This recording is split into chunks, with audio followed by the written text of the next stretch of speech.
Well, bad news, folks. According to the CEO of ExxonMobil, Darren Woods, the reason the world has not taken action on the issue of climate change is not because of him and his company. Oh, God, no. It's certainly not Exxon's fault. No, it's your fault.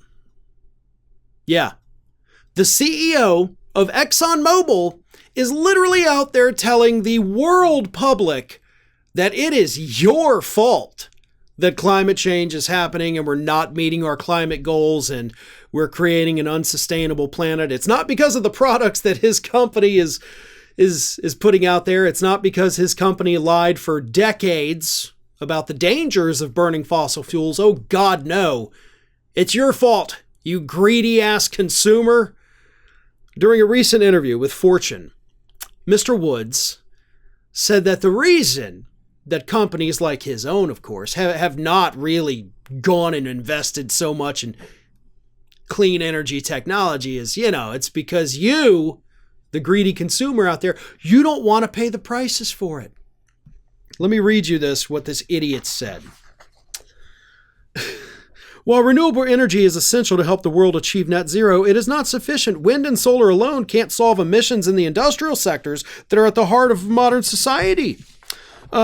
People can't afford it, and governments around the world rightly know that their constituents will have real concerns. So we've got to find a way to get the cost down to grow the utility of the solution and make it more available and more affordable so that you can begin the clean energy transition.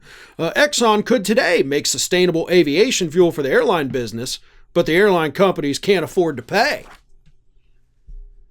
Okay, kind of sounds to me, though, like what you're saying is, yeah, we could do all these things, but we're going to make you pay through the nose for them. That doesn't sound right. Like, well, they're not going to be able to afford it. Okay, well, you could lower the cost because, see, what you're not doing is you're not explaining how expensive it is for you to produce it. Okay? See, you have to include that number. We have to see what the profit margin is on these things to determine whether or not it actually is our fault or the fact that you're running one of the largest, most polluting companies that ever existed on planet Earth. I'm going to go with the latter on that. I don't think it's my fault. I don't think it's your fault. I don't think, by the way, that it's celebrities who have private jets. Yes, that's not good for the environment, but what happens, because I think about the whole Taylor Swift thing, like, oh, she took her private jet. Oh, ba-dur-ba-dur. Okay, yeah, that's not good for the environment.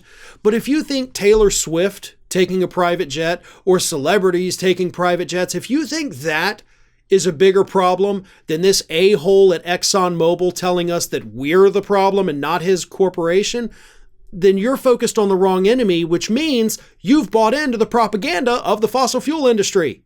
Because they're the ones who put that shit out there for you to listen to. They're the ones who put it out there for you to read it. And I know I spent more than a decade of my life working for an organization that uncovers the PR pollution coming from people like this. He, Mr. Woods, and his company, ExxonMobil, they are the problem. They could have invested this money 30 years ago into renewable energy technology. They could have been the leaders.